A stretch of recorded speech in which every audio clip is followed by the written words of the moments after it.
Hello. അപ്പോൾ ഇത് നമ്മുടെ ഉത്രാട ദിവസത്തെ കാര്യങ്ങളാണ് കേട്ടോ. ഞങ്ങളുടെ ഉത്രാടപ്പാച്ചിൽ ഇതൊക്കെയായിരുന്നു കേട്ടോ. ഞങ്ങൾ പുറത്തേക്കൊന്നും പോയിട്ട് പർച്ചേസിങ് ഒന്നും ഉണ്ടായിരുന്നില്ല. എല്ലാം ഓൾറെഡി അച്ഛനും എല്ലാവരും വാങ്ങിച്ചു കൊടുന്നു, എല്ലാം സെറ്റായിരുന്നു. പിന്നെ ഞങ്ങൾ നാളെ പൂക്കളിടുന്നതിന് ഇന്ന് തന്നെ വരച്ച് സെറ്റാക്കി വെക്കണം എന്ന് രാവിലെ തന്നെ വരച്ച് സെറ്റാക്കി വെച്ചു കേട്ടോ. കാരണം എന്താണെന്ന് വെച്ചിട്ടുണ്ടെങ്കിൽ ഞങ്ങൾക്ക് ഉണ്ണി ഉറങ്ങണ നേരത്താണ് ഞങ്ങളത് ചെയ്തത്. പിന്നെ ആ സമയത്ത് ഞങ്ങൾക്ക് കുറച്ച് ഫ്രീ ആയിരുന്നു.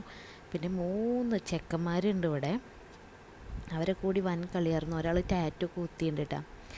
പിന്നെ ഞങ്ങളുടെ പൂവെത്തി. ഞങ്ങളുടെ പാപ്പൻ്റെ മോൻ പൂവൊക്കെ ഞങ്ങൾക്ക് വാങ്ങിച്ചു കൊടുത്ത് തന്നു.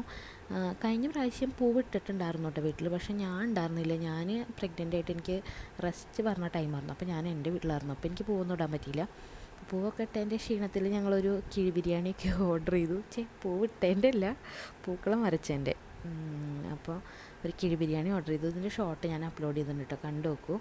ഇത് കൊണാർക്കെന്നാണ് കേട്ടോ, കുന്നംകുളത്തുള്ള കൊണാർക്കെന്നാണ്.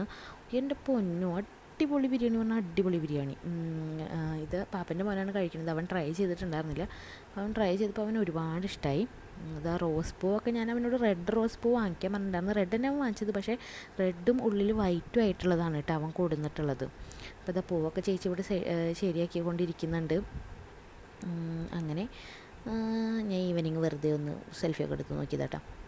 പിന്നെ ഇതാ ഞാനൊരു ടൈം ലാപ്സ് എടുത്തിട്ട് അടുക്കളയിൽ ഇരുന്നിട്ടാണ് കേട്ടോ. രാത്രി ഒരു 9:30 ഉണ്ടാവും. അപ്പോഴാണ് ഇരുന്നിട്ട് ഇതൊക്കെ ചെയ്യുന്നത്. അപ്പുറത്ത് ചേച്ചി ഇരിക്കുന്നുണ്ട് കേട്ടോ. ചേച്ചി എല്ലാവരും ഇരുന്ന് ചെയ്യുന്നുണ്ട്. പിന്നെ ഞാനിത് അവിടെ നിന്ന് ഇതൊക്കെ വെട്ടിക്കൂട്ടുന്നതാണ്. അപ്പോൾ എനിക്ക് ടൈം ലാപ്സ് എടുത്തപ്പോൾ നല്ല ഭംഗി തോന്നി. സംഭവം നല്ല രസമുണ്ട് കാണാൻ. അങ്ങനെ മൊത്തം ഞാൻ കത്രി കൊണ്ട് വെട്ടിട്ട് ചെയ്തത്. ഇനിയും അത് ചെറുതാക്കാണ്ട്. അപ്പോഴേക്കും മോൻ ഉറക്കമൊക്കെ വന്നിട്ട് അവനെ ഉറക്കാൻ വേണ്ടിയിട്ട് ഞാൻ പോന്നു, പരിപാടിക്ക് ഉപേക്ഷിച്ച്. അപ്പോൾ ഇതാണ് ഞങ്ങളുടെ ഉത്രാടപ്പാച്ചിൽ. ഇപ്പോൾ നാളെ ഓണത്തിന് കാണാം.